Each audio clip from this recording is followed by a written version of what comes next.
Assalamualaikum warahmatullahi wabarakatuh. We will deal today with the icebreakers of the Inchcape Rock. The first question is prepare a word register related to marine life.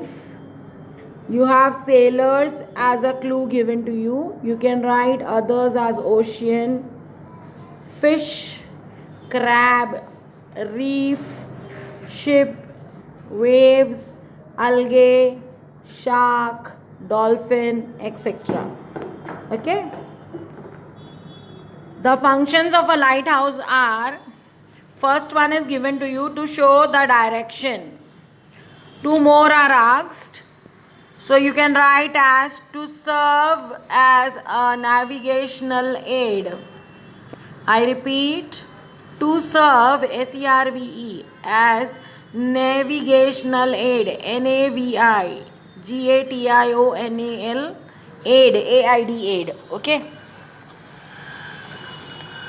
Third one, for the function of lighthouse, you can write to warn boats of dangerous area.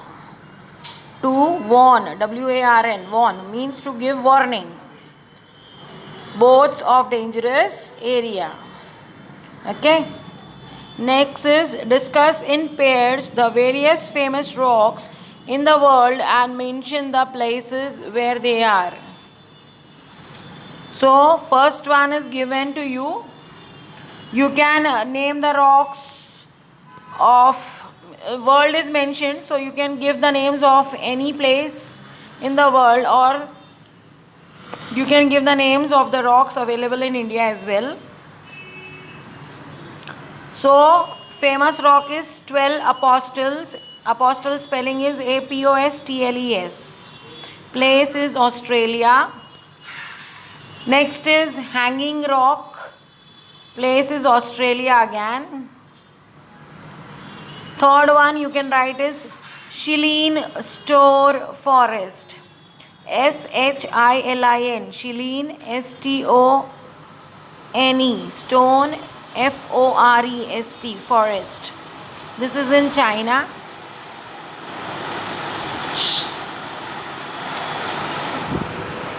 Then in India you can write Yana Rocks, YANA, Yana Rocks. Place Karnataka. Toad Rock, Toad similar to frog, okay, but frog is green in color and toad have a black color complexion. It becomes easier for you if the words are used in this way, okay. Toad Rock. Place is Nallaki Lake near Arbuda Mountains. Famous rock again, Face Rock. See, I am giving you the names of the rocks which will be easier for you all to remember. Face, Chehra. Face Rock. This is in Deccan Plateau. Then Marble Rocks. Okay. This is in Jabalpur. Now, narrate in the class a story about someone who destroyed or spoiled someone else's good work.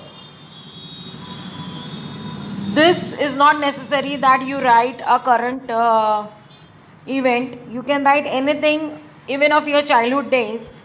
As small kids, many often times, knowingly or unknowingly, you spoil up the drawing made by your friends और siblings.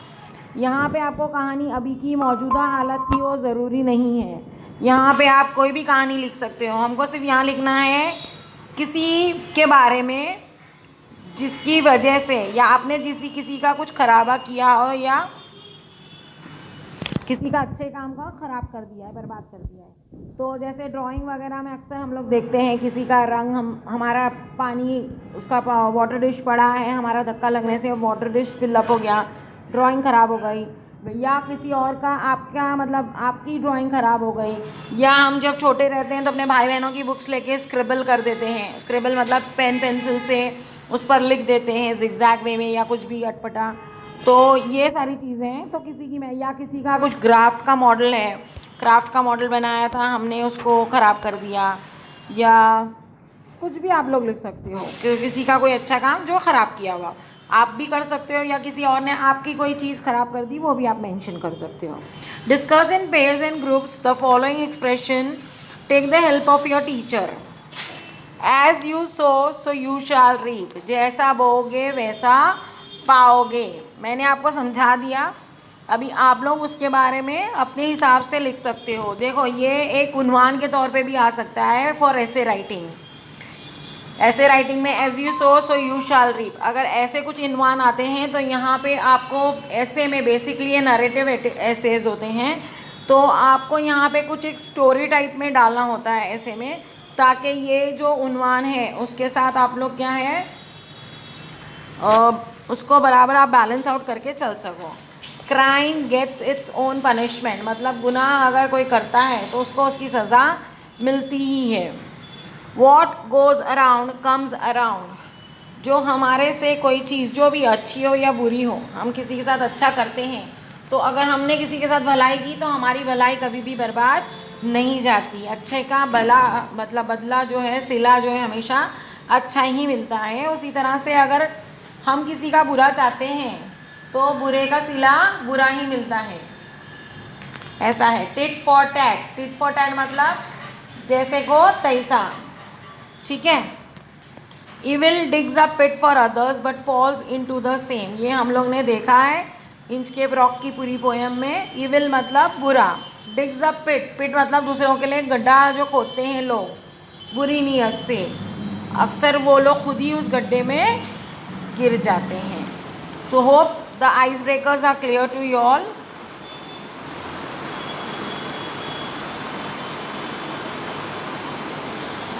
Okay, we continue with the brainstorming of the Abbot of Aberbrothock. First one, A1 is narrate in groups the scene described in the beginning of the poem. नज़म के शुरुआत में किस नज़ारे का जिक्र किया गया है उसको आपको लिखना है। ओके, अभी वो मैंने आप लोगों को समझाया था। अगर आप लोगों को कोई डाउट हो तो आप लोग पूछिएगा, कोशिश कीजिए खुद से करने की। You will have to try on your own, okay, so that you know how much you all have understood. मैंने इसके लिए नहीं कहा है कि आपको कोई दिक्कत हो, बट हम चाहते हैं कि आप लोग कोशिश करो ताकि आपको पता चले कि कितना आपको खुद को समझ में आया और कितना आप लोग लिख पा रहे हो। Okay, A2 complete the following statements. The abbot of Aberbrothock placed a bell on the Inchcape Rock because, क्यों लगाई थी उन्होंने बेल, उसका वजह लिखनी है। The mariners were grateful to the abbot of Aberbrothock, जो थे दरियाई सफ़र करने वाले थे, उन लोग ने एबॉट ऑफ अबरब्रथॉक के वो क्या थे, शुक्रगुजार थे। क्यों थे, ठीक है। The result of the thick hedge that covered the sky was that, नतीजा जो था, जो आसमान घिर गया था काले बादलों से, उसका क्या हुआ। The rover in frustration pulled his hair and cursed himself because, जो रोवर थे उन्होंने फ्रस्ट्रेशन मतलब गुस्से में आकर उन्होंने क्या किया, अपने बाल नोचे और अपने आप को बुरा भला कहा, अपने आप को गालियाँ दी, अपने आप को कोसा। क्यों, ये सारी चीज़ें मैंने आपको नज़म में समझा दी हैं, तो इसके जवाबात आपको लिखने लिए आसान होना चाहिए।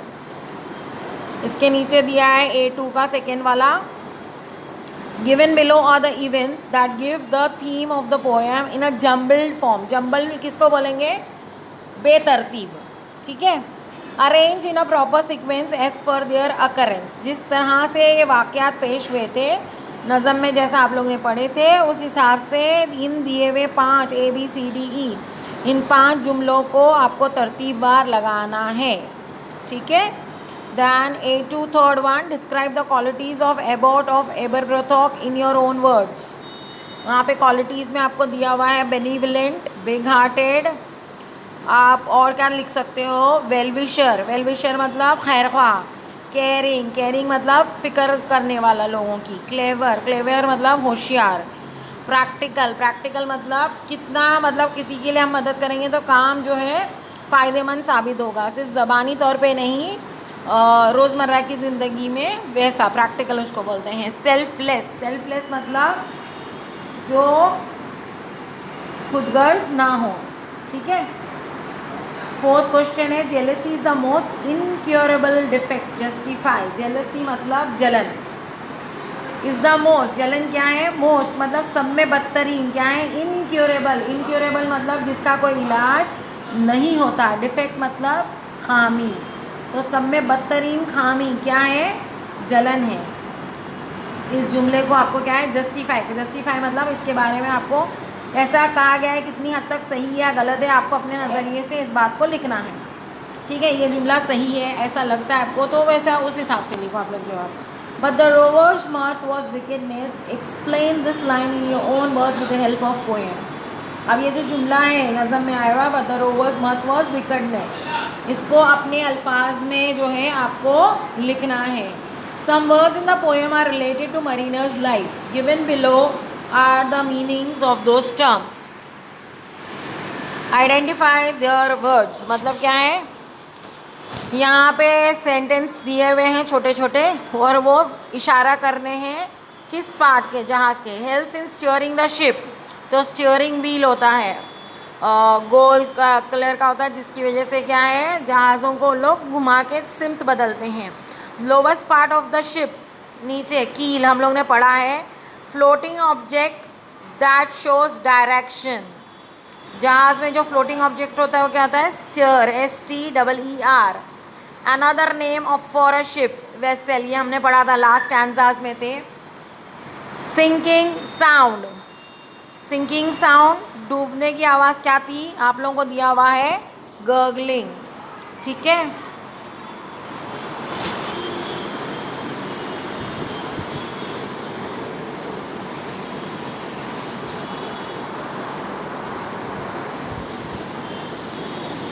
ओके।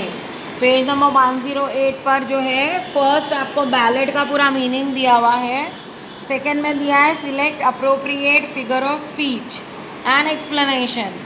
पहला है sir Ralph the rover tore his hair, alliteration है close repetition of consonant sounds at the beginning of the words.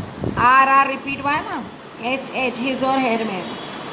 ठीक है, सेकेंड वाला है no stir in the air, no stir in the sea. मैं explanation के time पे भी बोली थी नो स्टर, ये वर्ड रिपीट हुआ है तो रेपिटेशन होगा।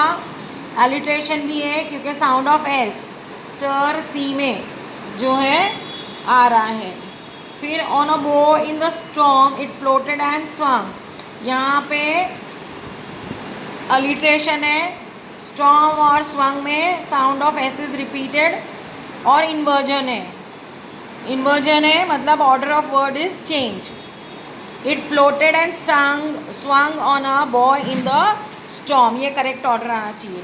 Down sang the bell with the gurgling sound, यहाँ पे वापस से इन्वर्जन है। The bell sang down with the gurgling sound, ये राइट ऑर्डर है। The devil below was ringing his knell, ठीक है, the devil below was ringing his knell, ये क्या है, अपॉस्ट्रोफी है। It is the direct address to what, a death, मतलब death time is arrived. Next is the ship was as still as she could be, ship was as still as she could be, इसमें simile है, comparison है for a non moving object. ठीक है, और alliteration है, SS ship और still में repeat हुआ है। और पर्सोनिफिकेशन है, पर्सोनिफिकेशन क्यों है, इंसान जो है कई बार थम जाता है, तो यहाँ पे इंसानी सिफत दी है जहाज़ को सीधा एक जगह ठहरा हुआ होने की। On the deck the rover takes his stand, inversion है, the rover takes his stand on the deck, ये करेक्ट ऑर्डर आना चाहिए। ओ क्राइस्ट, ओ क्राइस्ट में क्या आएगा, अपॉस्ट्रोफी। ठीक है, अच्छा यहाँ पे एक जो है down sang the bell with the gurgling sound, यहाँ पे इन्वर्जन के साथ साथ जो है ना ओनोमेटोपिया भी है। ओनोमेटोपिया मतलब कोई अल्फाज से किसी चीज़ की आवाज़ को जाहिर करना, तो यहाँ पे बेल बजने की आवाज़ कौन से अल्फाज से जाहिर हो रही है, गर्गलिंग से। ठीक है, तो ये 8 हमने एक्सप्लेन कर दिए है। फिर A5 write an appreciation of the poem the Inchcape Rock. Appreciation मतलब आपको खुद को अपने अल्फाज में पूरी नज़म का क्या है मफहूम लिखना होगा। कंपोज 4 to 6 लाइन्स ऑन सी, आपको 4 से 6 जुमले लिखने हैं सी पर। आइडियाज़ ऑन योर ओन, अपने मतलब अपने ही जहन से का इस्तेमाल करके आपको ये आइडियाज़ को अच्छे से लिखना है बड़े पैराग्राफ फॉर्म में। Pride goes before a fall, घमंड का क्या है, जो इंसान घमंड करता है उसको हमेशा क्या है, झुकना ही पड़ता है, उसको कहीं ना कहीं वो उसका घमंड ले डूबता है। Time and tide wait for no man, time मतलब वक्त है, टाइड मतलब समुद्र की लहर, ये किसी का इंतज़ार नहीं करते। मैन प्रपोजेस गॉड डिस्पोजेस, बंदा मांगता है और देने वाली ज़ात सिर्फ़ और सिर्फ खुदा की है। ठीक है, तो अल्लाह की रज़ा होगी तो मिलेगा, नहीं होगी तो नहीं मिलेगा। लुक बिफोर यू लीप, हम जब आगे छलांग लगाने जा रहे हैं तो छलांग लगाने से पहले हमको देख लेना चाहिए। ठीक है, ये मैंने आपको सिंपल इजी लैंग्वेज में समझाया है ताकि आप लोगों को अगर मायने समझ में आया तो आप लोगों को इस पे अपना आइडियाज़ लिखने में ज़्यादा तकलीफ़ ना हो। The poem begins with, poem की शुरुआत कैसे हुई है, without either sign or sound of their shock it waves the waves flowed over the Inchcape rock, और ख़त्म कैसे हुई, it ends with till the vessel strikes with a shivering shock. On the basis of these lines explain the change in mood of the poem. देखो without सीधा sign, यहाँ पे क्या था, मौसम खुशगवार था, है ना, और आखिर में जो जुमला है उससे क्या होता है कि खुशी के पल से एकदम से जो उसका एंड हुआ वो कैसा हुआ, एकदम दुख भरा हुआ। ठीक है, तो ज़िंदगी में हमारे कैसे होता है, उतार चढ़ाव आते हैं, हमेशा वक्त यकसा नहीं रहता, खुशी के बाद गम और गम के बाद दोबारा से खुशी होती है, तो हमको इन सारी चीज़ों को मानकर लेकर चलना है। A7 में आपको सिर्फ पढ़ना है, ट्री डायग्राम है, इन्फॉर्मेशन है, इंडियन नेवी अगर आप लोगों में से कोई इंटरेस्टेड है ज्वाइन करना तो उसमें क्या क्या ऑप्शंस हैं। इंडियन नेवी क्या है, हमारे मुल्क का फ़क्र है, Nations pride, navigation and direction, उसमें कैरियर इन मर्चेंट नेवी दिया है कि आपके मुस्तकबिल में आप क्या क्या उसमें ले सकते हैं। ठीक है, एग्जीक्यूटिव लेवल होता है, ओशियन इंजीनियरिंग होता है, मरीन रिसर्च होता है, कम्युनिकेशंस होता है।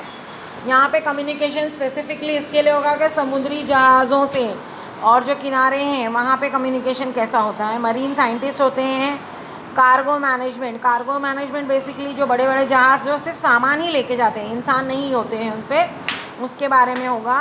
फिर मरीन आर्कियोलॉजी, वो है skills required for naval related jobs, हमारे को क्या क्या स्किल्स होना चाहिए ताकि हमको नेवल रिलेटेड जॉब मिले। Rigorous training for skill development, कोई भी चीज़ हासिल करने के लिए मेहनत करनी पड़ती है तो ट्रेनिंग है। डिफेंस स्टडीज़ है, डिफेंस के बारे में पूरी पढ़ाई करनी होगी हमको। फिज़िकल और मेंटल स्किल ट्रेनिंग, ये अगर आप नेवी वगैरह ज्वाइन करते हो तो उसमें आता ही है। एटीट्यूड एंड टीम स्पिरिट, आपका एटीट्यूड कैसा होना चाहिए, टीम स्पिरिट कैसा होना चाहिए, वो सारी चीज़ें आएंगी।